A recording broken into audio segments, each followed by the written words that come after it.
سفرەکە ڕسمی دەگرێ و سێڵفی دەگرێ بەخوا باجی ئەو سفرە و سێڵفی ئەبێ بدەن سوێن بە گەورەی و دەسەڵاتی خوا بەداخەوە ئەوانەی کە تەمەنێکیان هەیە لە گەنجەکان و لە منداڵەکان بێشعورترن ڕسم بڵاوکردنەوە ئێستا لە ماڵ کاک فڵان کەس خوانێکی بۆمان ساز کرد گشتێڵی منتەخەبە ڕسمەگرێ وێنە ئەگرێ پۆزی ئەم پۆزەی کە لێ ئەدە خۆشەویستان کاتێکە خوای پەروەردگار شەیطانی لە ڕەحمەتی خۆی بەدەر کرد شەیطان هەڕەشەیەکی کرد هەڕەشەکەی هاتە دی وتی وەلا تەجید ئەکثەرەهم شاکرین خوایان سوێن بە گەورەی و دەسەڵاتی تۆ ناڵم بەندەکانی تۆ زۆربەیان شکری تۆ بکەن سوێن بخوا 170 ئەو خەڵکە شکری خوا ناکات بەردەوام بە بەشی خوا ڕازی نییە قەناعەتی نییە بۆیە بەڕاستی میلەتێک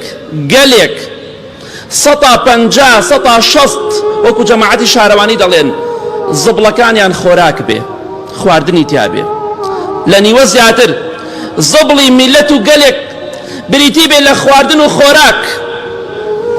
گەل و میلەتێک بە بەش و قەناعەتیان نەبێ بە بەشی خوا بە بەشی خوا ڕازی نەبن بەردەوام ناشکوری بکەن بڕۆ ئەو خەڵکە بدوێنە بزانە کێ بە بەشی خوا ڕازیە بزانە کێ بەردەوام دەڵێ ئەلحەمدولله هەمووی دەوێ وەکو بەهەشت و فیردەوس بژی ئەمە دنیایە دنیا هیچ خۆشیێکی تیان نییە خۆشی لە دنیادا نییە خۆشی لە بەهەشتایە بەس ناشکوری کە خوا لە ناو جەهەنەما نقمت دەکات بۆیە خۆشەویستان گەلێک میلەتێک لە جیاتی گەچ ئارد بڕژێنێ بۆ خەریتەی خانوو سەتەها خانوو بە ئارد خەریتەی کێشراوە سوێن بەخوا گەل و میلەتێک بە فەردە ئارد فڕێ بداتە سەر زبڵدانەکان گەل و میلەتێک سفرە ڕابخا لە ماڵەوە پۆزی پێوە لێ بدات میوانێکی دێ چونکە قەت پیاوەتی نەکردووە سفرەکە ڕسمی دەگرێ و سێڵفی دەگرێ بەخوا باجی ئەو سفرە و سێڵفی ئەبێ بدەن سوێن بە گەورەی و دەسەڵاتی خوا بەداخەوە ئەوانەی کە تەمەنێکیان هەیە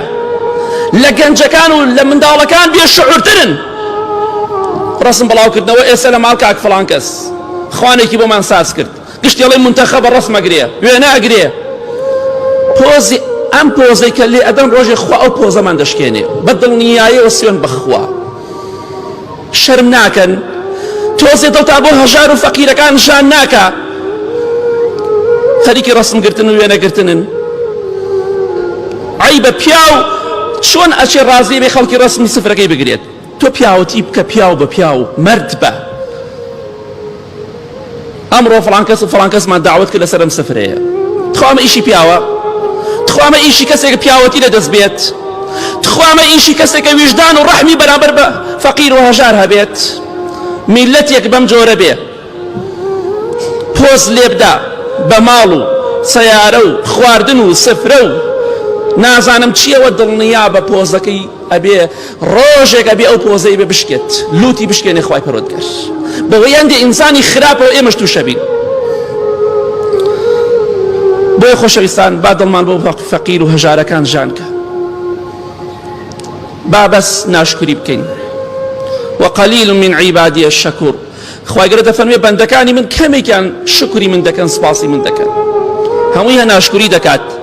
هەمووی هەر بە بەشی خوا ڕازی نییە با لە خوا بترسین تەقوای خوا بکەین باشە ئەوانی کە تەمەنێکتان هەیە موالێتی 60ەکان و 70ەکان و 50ەکان و هەتا 80ەکانیش 90ەکانتان بیر چوو لە 91ەوە هەتاکو 97تان بیر چوو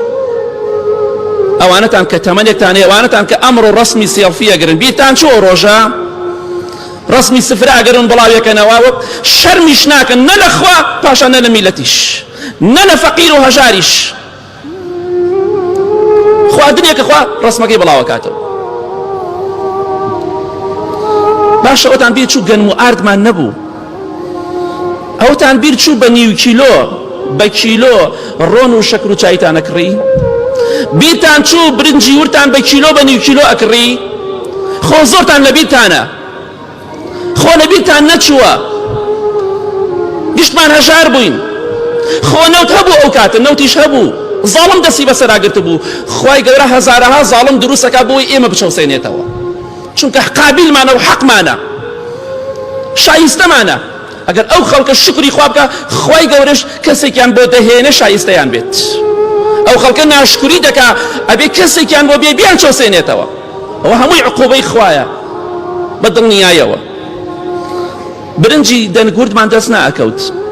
دەنگ درێژ هەر باسی مەگە هەر نەمان بینی بوو، مەگە شتیوامە هەر نەشبیست بوو ئابزانم.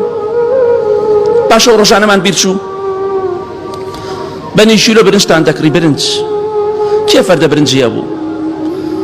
کێ فەردە شەکری هەبوو؟ کێ تەنەکە ڕۆنی هەبوو بە دەگمەن؟ بەخوا هەبوو بە ڕۆبعی کڕی، بە ڕۆبع.